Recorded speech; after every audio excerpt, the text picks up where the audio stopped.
Welcome back to Advancing with Amy, Mental Health Warrior and Neurospicy Mama. I'm Amy, and today we're talking with Chloe Mascord. Chloe, how are you today? Good. How are you? I'm doing great. What time is it where you're at? It is 10 a.m. on Monday. I thought so. I was looking out your window and I thought it looked bright and shiny. Which it normally is in this part of Australia, but the last 3 weeks we've had nothing but rain. So it's a bit of a different feeling at the moment. Still warm, but lots of rain. I love rain, so that would be okay with me. Whereabouts are you? I'm in Missouri, just right by Kansas, but I'm in Missouri. So it's Wow. actually 7:05 at night here on Sunday night. You're back in time last night for me. Thanks so much for inviting me. Oh, yeah. Thank you for coming. All right. If you're ready, we'll go ahead and get started. Sounds good. Sounds good. All right. Yeah. Okay. Great. All right. We're here today with Chloe Mascord, and she is a somatic sexual therapist. And we're going to jump right into it because I have a big question for you. Two of the big topics that we get on the boards and on Facebook for people that are on mental health meds is why the low libido and what can they do about it, and why can't they climb it? Yes, absolutely. Thank you so much for having me on the podcast today. It's an interesting question because it comes up a lot. And I want to acknowledge that every situation is different. There can definitely be some direct correlation between reducing libido and medications. So I want to acknowledge that can happen. But what I like to reinstall in terms of hope for people who may be on medication is that there are absolutely other ways for us to help reinvigorate your libido and to increase pleasure and joy in other aspects of your life, because the way we experience life and intimacy can be very intertwined. And so if we're able to focus on how we can incorporate more pleasure on a day-to-day basis, we can see that can directly correlate with our intimacy and libido as well. Each individual, there's different techniques and ways that we can increase that libido, but bringing more pleasure into the day-to-day is a really good way to counteract those medications and side effects that we can get. Oh, good. Because so many people I hear tell me they want to just quit their meds, and that's not a safe thing to do. So I No. just wanted to make sure there was hope for them out there. Absolutely. Yes, definitely. And there's also, I guess, this belief that it's a normal part of aging too. I hear that quite often. And while there are definitely hormonal changes that are associated with aging that can affect libido, there's many adults who are a lot older that still maintain very healthy levels of desire. And low libido shouldn't be dismissed as a natural consequence of aging without addressing what that underlying cause may be. And I think that's what we'll probably come back to quite a lot here is it all depends on where it's coming from. And if it is just medication, then there's lots of other ways that we can help boost that libido if we know what the source is. Okay. And what kind of ways can they do that? Yeah, so I would suggest the best way to reinvigorate that libido is connecting with our body. And I think that's something that as a society at the moment is we're always doing so many things, wearing so many hats and so many things on our to-do list that sometimes we can get disconnected from our body. And so I feel that if we're able to take that time to do exercises like embodiment practices, whether that be some meditation or even just 5 minutes of mindful eating or going outside and visually looking at what's around us without any distractions, we can start to come back to our body. And when we're connected with our body, that's when we can experience this lightness that we really want to start feeling. So that would be my recommendation, is something really small I also have, which I'd love to offer your listeners, a free guide where you can reignite your libido in 15 minutes a day. But what we're talking to right now is just that connection to the body, which is what that guide will do. So, regardless of whether or not there's low libido, what we want to do is reconnect to our body. And I think a lot of my listeners are middle-aged like I am, and I think your body has changed so much over the years, and as you get older, that reconnecting to it is very important because it's not like it used to be. No. And absolutely, we're going through hormonal changes and can be quite confronting because we're not used to it. And I think it's when we compared it back when we were moving from a child into that adolescent stage and teenage space, it was all very confusing back then because we really didn't understand what our body was doing. And I think even though it's a different change as we enter that midlife space and get a little bit older, we've never felt these feelings before. We've never experienced this. So we have to really find some way to give ourselves grace for that transition as well. And it's still a relatively taboo topic. So that's why I'm so passionate about this space, because I think we really need to normalize that these changes are going to happen, but it doesn't mean that it's going to be these changes are going to be something that is permanent for your libido or for those not so pleasant experiences that come up during this space. I was wondering, what do people do when they have a partner that has a different level of libido than they do? Yeah, so I'll often hear from clients that they will feel the need to have the same level of libido as their partner. And I just want to reiterate to our listeners that it is really important that we mention that majority of couples have mismatched libido. So that's something to consider. And our libidos can be classified as high or low. And, often that mismatched libido is used to refer to partners who differ in how often they want intimacy. So that's when we're talking about mismatch, that's what we're talking about. So certainly there's some people who are aware of that regular need and desire for intimacy, where there's others that don't really care and probably would be happy not to be intimate, which is okay as well. I guess if you're in a relationship and that's changed or it wasn't like that and now it is, we've got to come back to communication and how we can create a space where there's that level of peace and satisfaction between the couples. When we break it down, is it the frequency that's mismatched?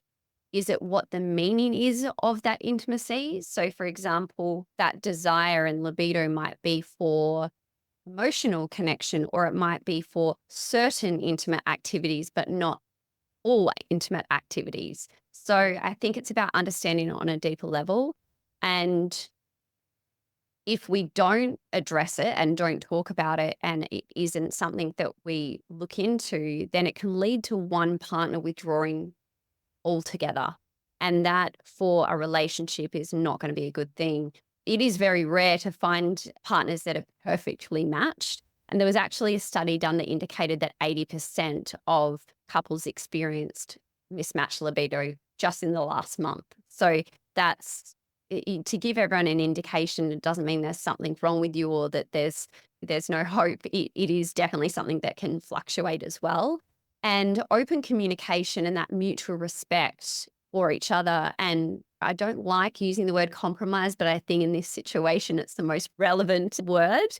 But for navigating that difference in libido within the relationship is really powerful. And a lot of what I work with my clients on is actually script for how to communicate it with your partner, because we're not taught. We're not Right. taught how to communicate really in general, but specifically about intimacy and relationships. So that's really powerful to be able to have the words to express in a really healthy way to your partner that you want to find a way to alleviate that tension with the mismatched libido. It seems to be such a taboo topic to some people that they're afraid to discuss it with their partner. And I wonder, how do Absolutely. you move forward if you can't even talk about it?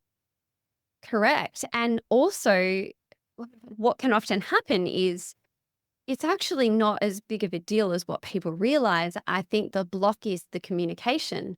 So it's had the communication have happened, the problem could have been addressed differently. And that makes me quite sad, because if we're able, it seems so simple that if we're able to communicate, then that's majority of the problem within itself. It's a misunderstanding. And that's why it's so important to really get clear on how that communication is going to look. And I'd love to give one example of that. So it might be something along the lines of, I value our relationship and I want to create a safe space for us to discuss our desires and needs openly and honestly. Can we maybe set some time aside to have a conversation about what we both enjoy in our intimacy? So it's framing that in a really positive way and talking about things that we enjoy, and also sharing the desire to communicate about it, and then giving the other person an opportunity to think about it and then respond, and not putting that pressure on getting a response immediately, because sometimes it can be quite triggering to talk about intimacy.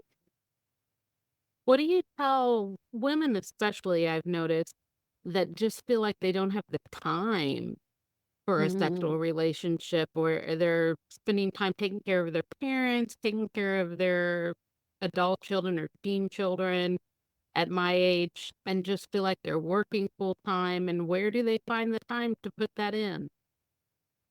Yes, this is something that I get a lot. And I feel like there's two parts to this. A lot of the clients I work with are time poor, or what I call time poor, because we're trying to work, run a business, have kids, and we've got to-do lists.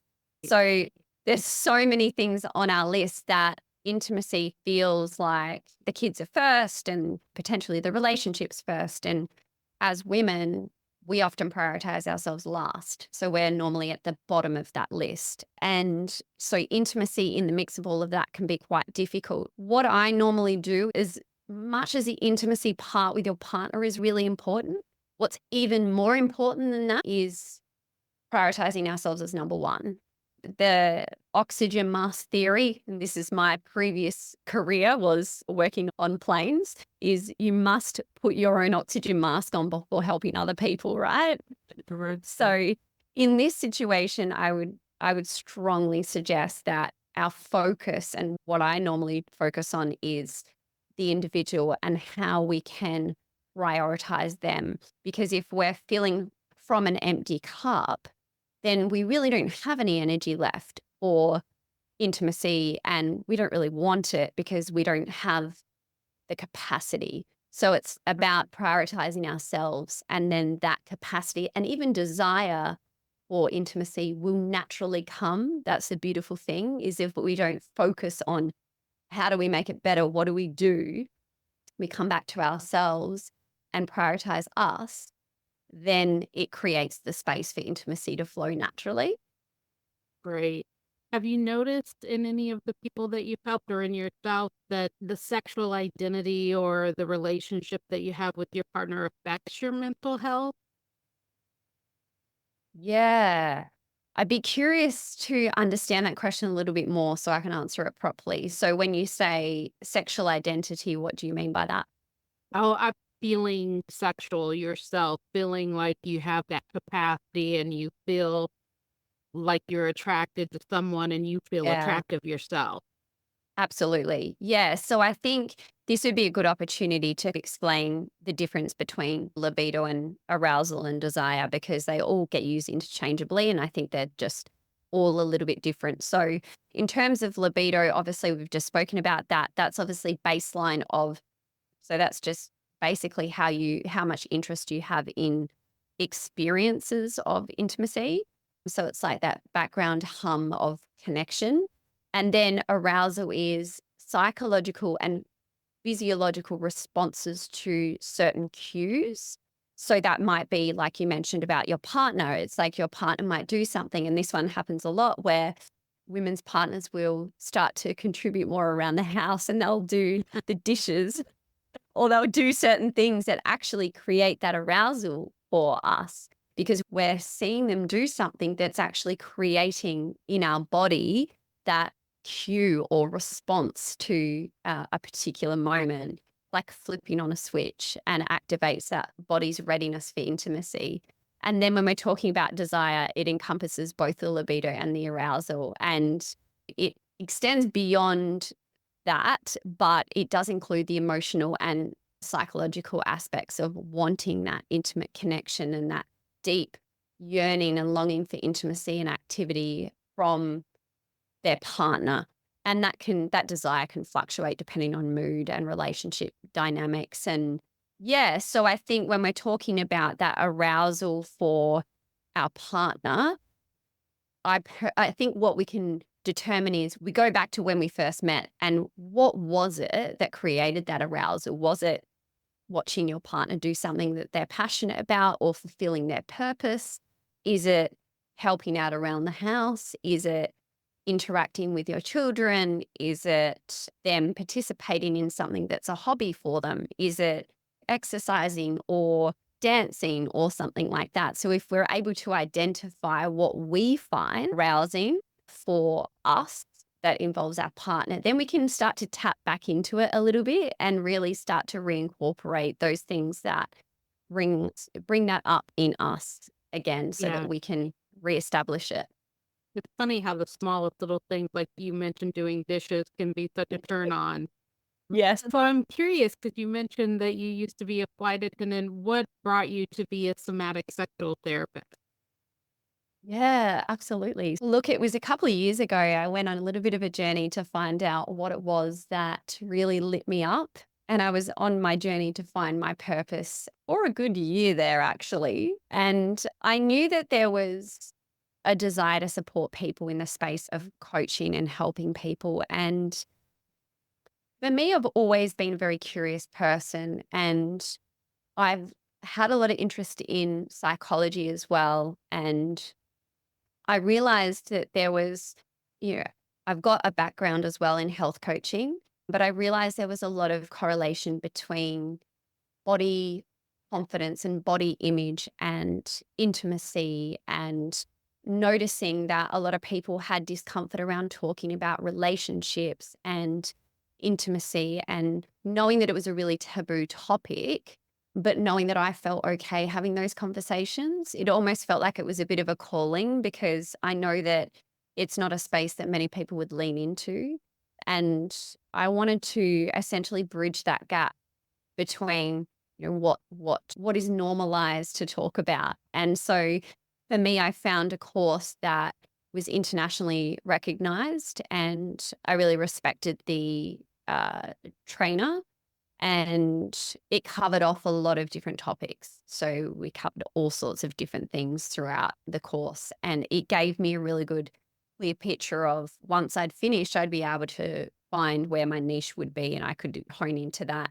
So yeah, when I started the journey of studying, I started to realize within myself, were there blocks or stories or shame that came up for me around my sexuality and what I was okay with and not okay with. And so for the personal evolution that I went through, I felt like so many people needed to embrace it as more normalized and taboo, and seeing the benefits that you can get from really using the somatic part of it, which is connecting the mind, body, and spirit all together to get the outcome of a more balanced and happy and positive intimate life. Great. And I see such correlation with what I do because I believe in ending the stigma of talking about mental health. And Yes. so I think you're doing the same thing for sexual well-being and health. And we So all crave connection, and it is normal, or that's how most of us exist today, is through intimacy, and we all deeply crave that connection. And when we talk about intimacy, I'm not just talking about sex, I'm talking right, about that connection with your partner, and more importantly, that connection with ourselves and our body. And the right. rewards that come from that connection are unimaginable. brings a lot of joy into my life and many of the clients that I work with. That's great. Chloe, I really appreciate you coming on today. Where can people find you? Absolutely. So as I mentioned, I've got that freebie, and the link to that is www.honey-ed.com/links. I'm also on Instagram at thehoneyd.official. And I'd be more than happy to have a chat with any of your listeners over there on DM, or you can contact me through the website and I'd be more than happy to chat more there. Great. Thank you so much. I really enjoyed the talk. Me too. Thank you so much for having me, Amy. Thank you. Have a great day. You too. Bye-bye. Bye-bye. Wow, what an enlightening conversation with Chloe. We've learned so much about reconnecting with our bodies, reigniting that spark, and navigating intimate relationships amidst our hectic lives. As Chloe so eloquently put it, intimacy isn't just about sex. It's about deep connection, both with ourselves and our partners. If today's discussion sparked something in you, make sure to connect with Chloe on her socials and visit her website. All the links are listed in the show notes below, including her freebie. Don't keep this episode to yourself. Rate, review, and share it so we can keep bringing you captivating guests like Chloe. Your support helps us continue these important conversations and break the stigma around mental health and intimacy. Catch you next time on Advancing with Amy, your go-to podcast for mental health and neurodiversity. Until next time, keep advancing, warriors.